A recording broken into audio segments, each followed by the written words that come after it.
everyone. Thanks so much for joining the PrepZone Podcast. I'm your host, Estevao Divino, and I'm honored to have you with me, Coach Laddie Lawrence. Coach, how are you? I'm fine. Thanks for having me. Oh man, it's such an honor and a pleasure to have you here. We always do some research before getting a guest in here, and I got to tell you, your resume is impressive. I mean, just it blew me away. So there's so much to go through. So I'm gonna hit some key points here, and you'll let me know what's going. So, you're married to Katie. How long have you been married? 48 and a half years. That's amazing. Congratulations. Right. That's really cool. You have 3 children, Catherine, John, and Andrew. Correct. And 6 grandchildren, Lily, Max, Ben, Eleanor, Emerson, and Jack. That's right. How old are the grandkids? Oh, I'm afraid you're going to ask me that. They're all between 9 and 5. Oh, good. All young.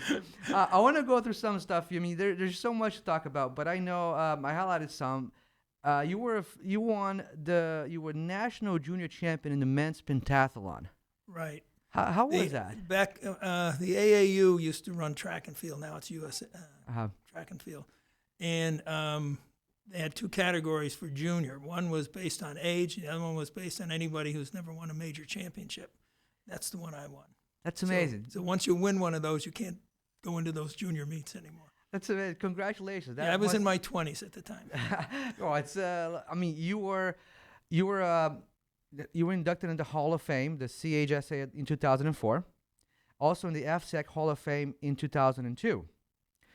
You have a scholarship fund that was incorporated for $10,000 scholarship tuition award presented annually to a state postgraduate. Can you talk a little bit about that scholarship and what it's all about? Yeah, that was actually established by the Pequot Runners. Uh-huh. And the first several years, we would receive $10,000 from the Thanksgiving Day road race that they sponsor. Yep.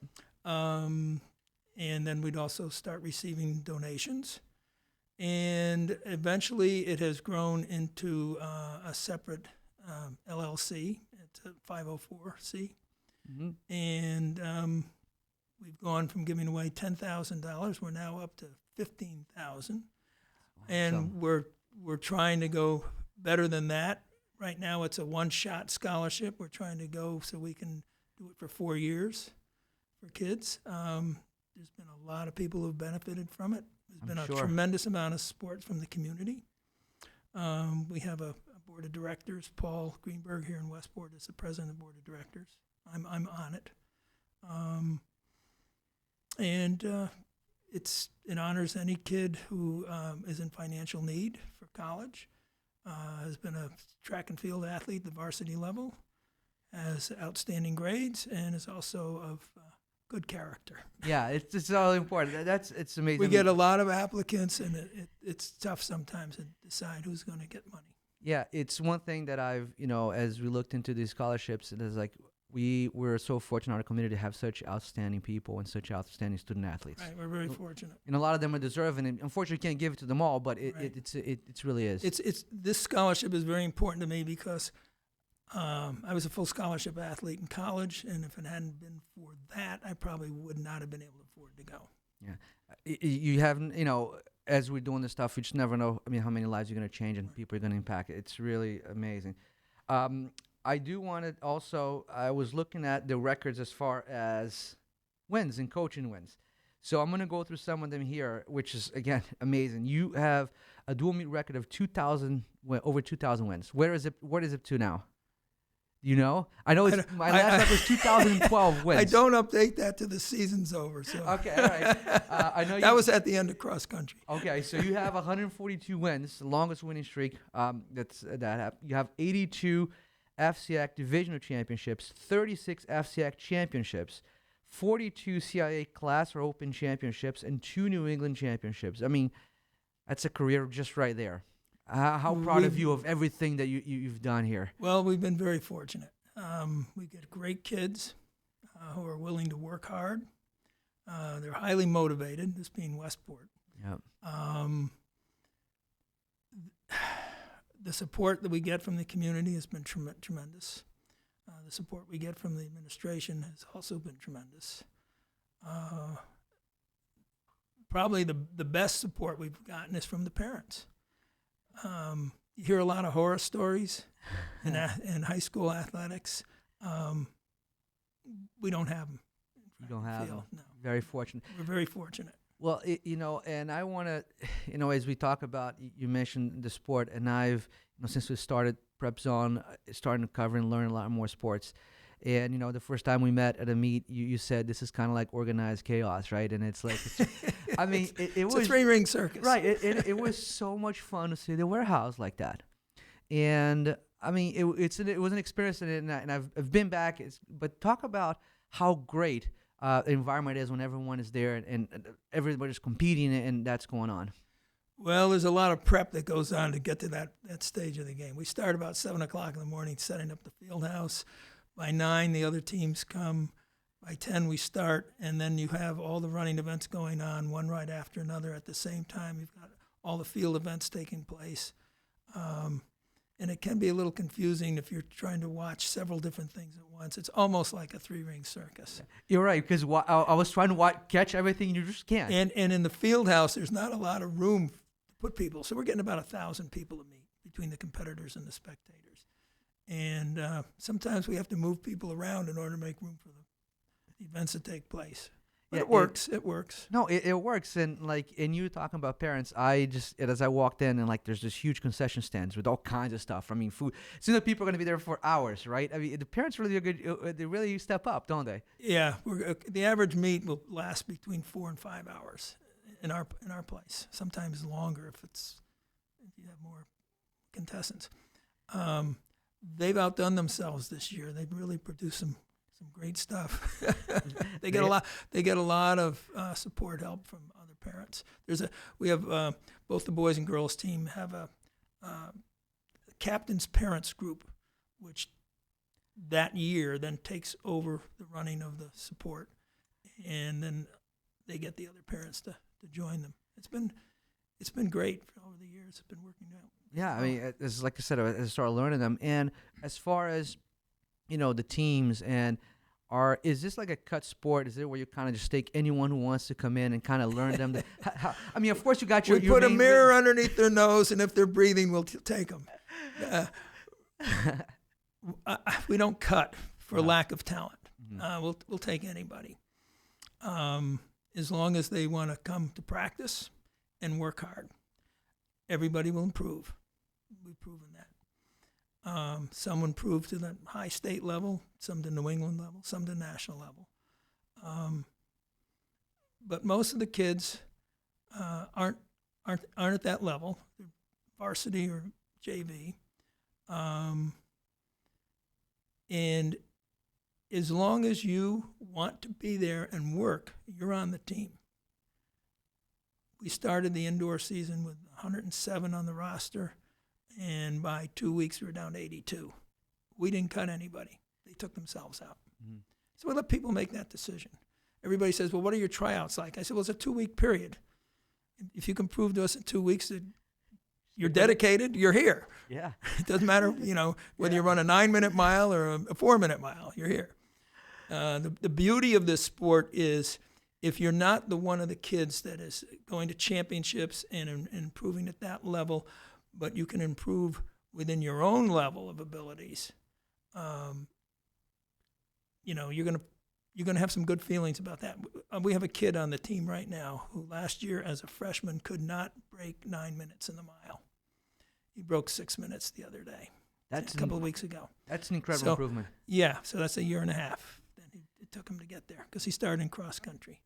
And, he's on cloud 9, and he's improved that much. Yeah, and it makes a difference, right? I think I had a couple guys from the team here, and they said that the biggest thing that they always take, I mean, you love the competition, but it's the camaraderie that goes on there. Yeah. It's having your crew, right? How important is that for a kid in high school? I mean, you've seen so many over the years, and how do they develop through that? My philosophy about high school sports is that athletics is a vehicle for learning, and we can learn a lot of lessons that can carry on later in life. I've had tremendous feedback with that from people, who were on my first team even years ago. The camaraderie, the relationships that they develop are going to last for a lifetime. Some of my best friends today are people that I competed with at Staples, but also people I competed against. You know, you have those relationships as well. And you can see it. The distance runners are amazing because when they're competing, they're ferocious against each other on the track. You know, who's going to be the fastest. When the race is over, kids from different teams go off and do a cool down together. They're talking. They all know each other. It's great. Yeah, I noticed that. It's like the minute of the race, they say, "Hey, good race." I mean, they always like, and it seems like it's not just like you said, because they see each other in all these meets together. Yep. So they develop a relationship, but you're still trying to defeat them at the race. So it's interesting how that goes. It's, you know, once everybody crosses the finish line, it's a different ball game. Because it's almost like I feel like it's kind of you versus, it's you versus them, but it's also you versus yourself most of the time, right? Because you're trying to improve your time. You just mentioned about that. Time or distance, whatever it is you're doing. Yeah. And when you look back at all these years, any team or any story that kind of sticks with you, say, through all, I mean, you've won so much, but any championships that are kind of a little bit special to you, any story you can share that kind of like, summed it up for you? I don't know. There's been so many. It's difficult because you remember different teams for different things that have happened. Sure. I guess I could mention Henry Wynn. Anybody that knows about our team knows that Henry Wynn is probably the most successful track and field athlete we've ever had. He was He won 22 either individual or relay state championships. That's more than anybody else. So that's the school record. Right. It's good. Yeah, I was going to and that's gotta be some kind of record. He is such a down-to-earth guy, and he works so hard. And now he's a professional runner. He's actually on a world record relay team, 4x1 mile indoors.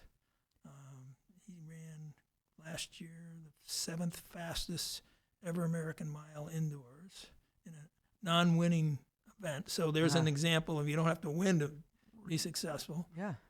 He was ranked 15th in the world for that time. Since then, just that short period of time, and he's now pushed down the list a little bit. But he's 28 now. He's been as a pro since leaving college. He's done great, and he comes back all the time. Whenever he comes back, he's more than happy to talk to the kids. He was back this winter for a week. That week, he actually trained at Staples and went running with the kids. That's great, right? Yeah, they didn't do speed work with him, but they could stay with him on one was an easier distance run for him. Right. But it's got to be special for the kids to see a pro athlete come back and work with them like that, right? And I'm also doing it. I think running is kind of unique because you go through fall, spring, and winter. Yeah, each season's different though. Each season, okay. So talk about the cross country season is strictly like a distance season, and that's in the fall. That's the fall. We try to get the sprinters to come out to get that endurance base, but it's mostly made up of the distance runners. Those distance runners are really the nucleus for all 3 seasons. In the wintertime, let me backtrack to cross country. Cross country has dual meets, invitationals, championships. When you get to the wintertime, you've got these qualifying meets that we have on Saturdays at Staples. You've got invitationals. You've got championships. The events are different. They're totally different than outdoors. There's no dual meet scoring, but for record-keeping purposes, if you want to figure out how good you were, you can just look at the championships. And, if there's 16 teams in the league and you finish first, you can beat 15 of them. It works the other way, too, if you're last. Right. But then the outdoor season goes back to dual meets. Okay. The dual meets help determine your division championships. Indoors, we run a separate division championship. And all the events outdoors are different than indoors except for things like long jump and high jump. Mm. But the dashes are different. The distances, some of them are the same, and some are different. And one thing that I've found unique, too, is that we have the boys and girls kind of competing in the same, event. Yeah, we used to have separate dual meets where the girls would go one place, we'd go someplace else. And now we run just like the state does. It's a co-ed meet, but the girls are competing. So you run the boys event, then you run the girls event. Yeah. And you just alternate like that. Or sometimes it's the girls event first and the boys event second. Depends on what year it is, because we follow the state calendar. Yeah, I thought, it was so exciting to be there, and I try to tell everyone, hey, get to meet. It's just like, well, it's like you talked about a three-ring circus. I just thought there was action going on all the time. It's nonstop. I mean, you can walk around that, and there's always something to watch. Something happening. It's always something happening. Someone competing at a very high level. And if somebody's doing something outstanding, like in the pole vault, and they're way up high, the whole place gets into that. Oh, yeah. Well, I mean, the races are amazing. Like, like the parents on the side, and everybody's just so close, and there's so much cheering, so much yelling. I found that to be really, really exciting. I mean, it was really, really fun. Now, let's talk a little bit about this year's team. I mean, as you're heading now into the spring season, just kind of finishing up. I think you still have the states for the indoor, right? We have the state class already. We were 5th this year. We've got the state open on Saturday. We've got a few kids and a few events. Girls, I think, are in 7 events, and we're in 3, but we've got doubles in some of those events. Okay. And so as you finish that up and you look to the spring, how's the team looking this year? What are we looking for? Not so sure yet. Okay. I know there's over 100 kids signed up. Okay. And that'll grow. Hopefully, traditionally we are always in the mix. It's been harder the last few years with the growth of rugby and lacrosse. And volleyball. Yeah. Jumpers go there. Throwers tend to go and sprinters tend to go to the other 2 sports. But we've got a good nucleus coming back. We've had some injuries that I hope will be cleared up by the time spring comes. I hope the weather gets warmer by the time spring comes. Right. Oh, we need some warm weather. It's just nothing like going outside in March and the wind comes off the hill from Bedford and it's always cold. And the shadow of the field house goes all the way across the field. Till later on in the spring. But I think we'll be all right. We're looking to try to win the division again and place high in the FCAC meet. You talked about the outdoor track there, and interesting that the track was named for you. Yes, it was. When was that, and how did that come about? Talk a little bit about that. Well, we needed to resurface the track that was there because it had bubbling, and so they redid the track. When they redid it, there was a group in town that pushed to name it after me. One of my former classmates who was on the RTM, Arlene Gertzoff, sort of spearheaded that whole thing. I guess there was a rule had been made several years ago that a person, in order to get something named for you, you had to be dead. So I'm glad that's not happened. Right. I guess they were able to change that rule, probably based upon the number of years I've been here.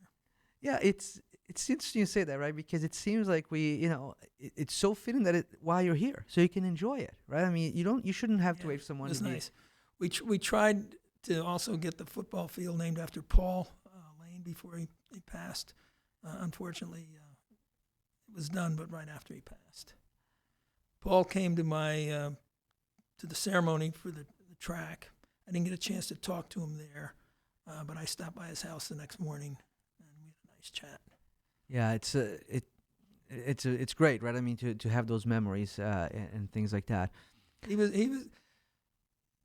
was instrumental in getting me. It was Ed Hall at Bedford that got me interested in track. Paul helped me develop my passion for track, and then my college coach, Rip Powell, helped me turn that into a career. Only for me to come back and work with Paul for a number of years. And so that was exciting. So were you on Paul's staff? Is that what you yeah, say? I was his assistant for 8 years outdoors. Indoors, when I came back, he immediately turned indoor track over to me. So I was head of indoors. He was head of outdoors. I was his assistant. He was getting much more heavily involved with football at the time. Uh-huh. And when he decided to retire from the track side of it, I took over. And been there ever since. I've been there a while. Yeah, listen, it's a very successful program. You and as you mentioned about the indoor, there's a passion that goes on because it's a commitment. It's a lot of hours that puts into it, and I think it comes through.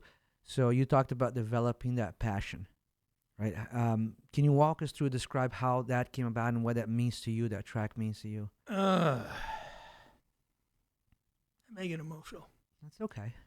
I think track saved me. Here's why. My father passed away when I was 8 years old. I went through a very rebellious stage in junior high, late elementary school, junior high, the kind that kids usually go through in high school or even college. So I went through it early. And I could have easily gone the wrong way. If it hadn't been for those coaches, they brought me back. Ed Hall got me running when I was younger. I saw some success. I wasn't doing well in school. It was because of track that I started doing better in school. And it was because of track that things have happened in my life that wouldn't happen. I met my wife through track. So Great is that? yeah. Actually coached her. You coach your wife. Yeah, That's great. She was the first girl ever to come out for the boys cross-country team and the boys indoor track team because we didn't have it.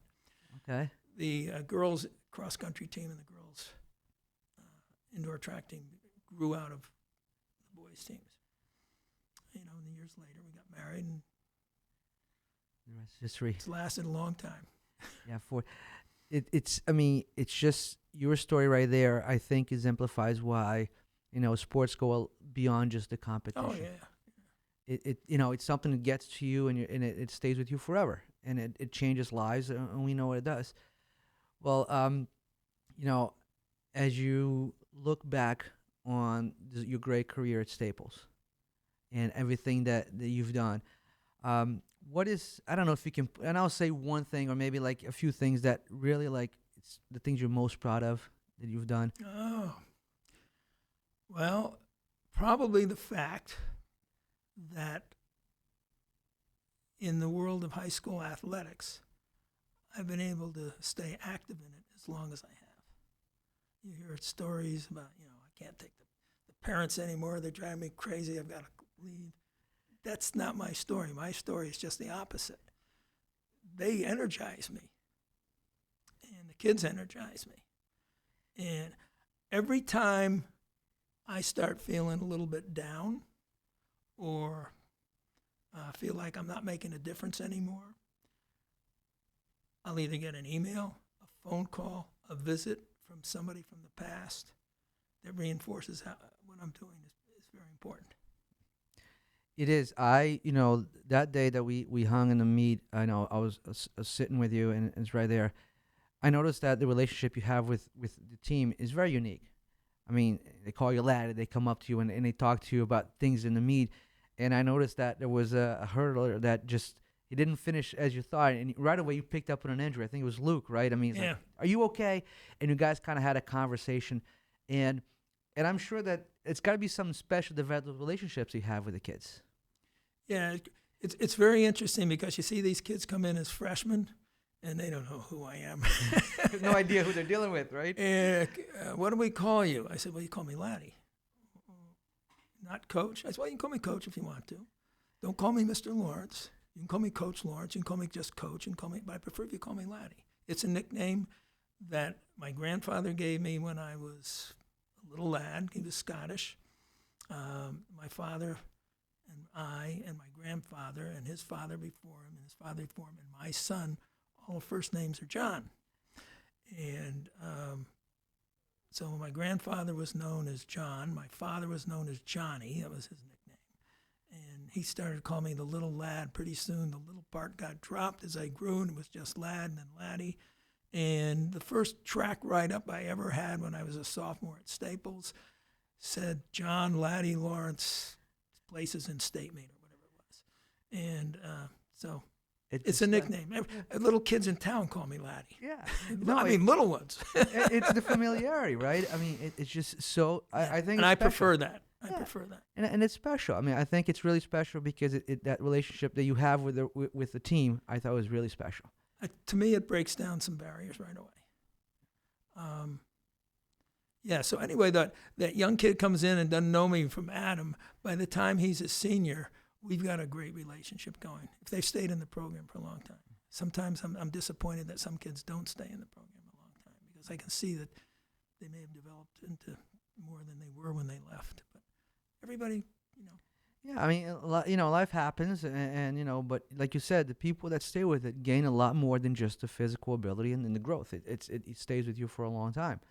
Yeah, and as we close here, I wanted to ask you about, as you coach through all these years, and like you said, some competition with the programs, but I know that a lot of programs, the kids start early there and they transfer over to track as an opportunity to, there's always a path there for college, right?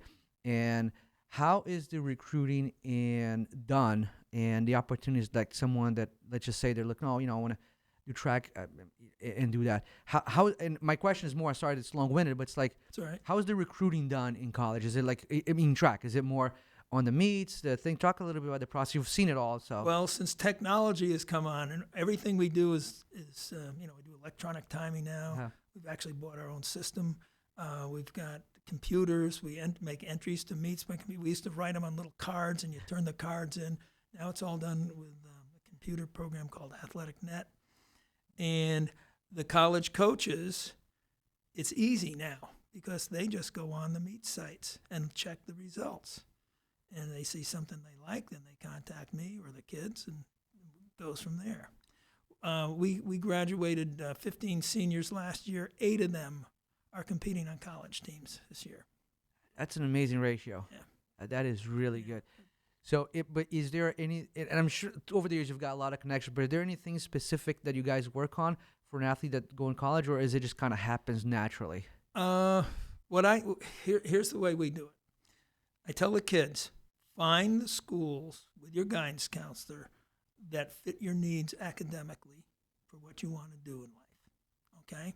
Then narrow that field down, come to see me, and we'll decide which ones might be the best match for competing. And then Develop from it's there. up to you. It develops from there. Sometimes the kids will get recruited. Sometimes they go recruit the school. Works both ways. Yeah, I had a volleyball player earlier in our podcast here, probably I think the third or fourth, and he talked about how he would email all his coach and say, hey, I'm going to be playing at this court at this time. Come watch me, and then it happened for him. So it's about going out. Sometimes you got to go after it too. Yeah. You got to go get better. Yeah, it does work that way. Yeah. And as I said before, we've been very lucky. We've had a lot of kids go off to school to compete. Some of them with scholarships for competing. Some of them as walk-ons. Yeah, listen, I'm really excited about the spring season as we get along, and cover you guys more and more and learn more about the sport. But Coach, before I let you go, I wanted to do a little quick hits here, some personal, not too personal questions, get everybody to know you a little bit more. All right. If you don't mind, all right? So I'll ask some questions and kind of just give what comes to mind here. Are you a morning person or night owl? Oh, probably neither, but I'd say night owl. Okay. Why neither? Because you all over the place. I'm hard to get awake in the morning. All right. Texting or calling? Oh, calling. All right. What is the last series you binge watch or movie? Are you into series at all or movies? What's Oh no, I don't binge watch anything. All right, well, it's okay. And what is your? I don't have time. Yeah, it's too much track going on. What's your favorite type of music or your favorite artist? Country. Country. Yeah. Favorite artist in country? I have a lot of them. A lot of them. All right. On vacation, beach or sightseeing? I'd say sightseeing. Sightseeing. Do you have a hidden talent or skill? I don't think so. If I do, I haven't found it yet. It's still hidden. It's still hidden. All right. I know it's not music. I know it's not no, music. You don't want to be around me when I'm singing. All right. Well, but listen, they say, it's like singing. You're just getting it out of the soul, right? It doesn't matter if it's good or bad. You're just kind of having fun with it. Pizza or ice cream? Oh, pizza. Pizza. All right. Which superpower you wish you had? Superpower. I don't know. See the future, maybe. All right. If you could have lunch with any historical figure or anyone, dead or alive, who would it be and why? Jesse Owens. Why? He was one of my heroes when I was growing up. Amazing. If you could go back and relive one day in your life, either relive it or watch it from afar, what day would that be? Any day in my life. I don't know. Maybe the day I got married. It's amazing. Relive it all the time. You relive it all the time, right? Yeah, it's still. I still remember. It kind of takes my breath away when you go back because it's kind of where it started all for us, right? Yeah. Coach Laddie, I can't thank you enough for being here. It was such a pleasure. I thank you so much for being open with us and everything you talked about today. And I definitely hope to have you again very soon.